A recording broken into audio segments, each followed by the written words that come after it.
What do we have going on here? New wheels? Nice, Raul. Good job. Very nice. So a while back, we put on some Vossen VFS1s on this Tesla Model S here. Clean setup. Everything's great and blacked out, just very sporty. However, it's time for a change. So what we have here are Vossen's HF4Ts. This is a custom finish. It's gonna look good. Different look for sure compared to the VFS1s. A little bit more spokes, and these are directional, as you guys can see. Left, that one's going right. How you put them on the car does matter. But yeah, I think they look good.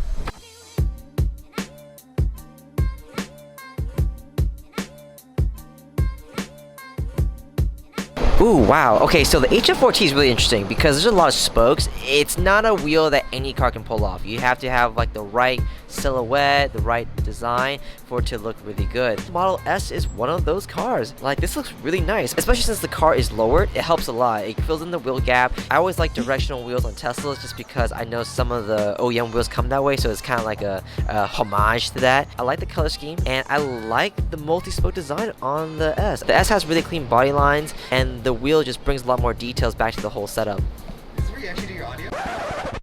Yes, I'm doing my audio. Wait, why? Is it because of this? And like well, because I need the sound bounces off the wall?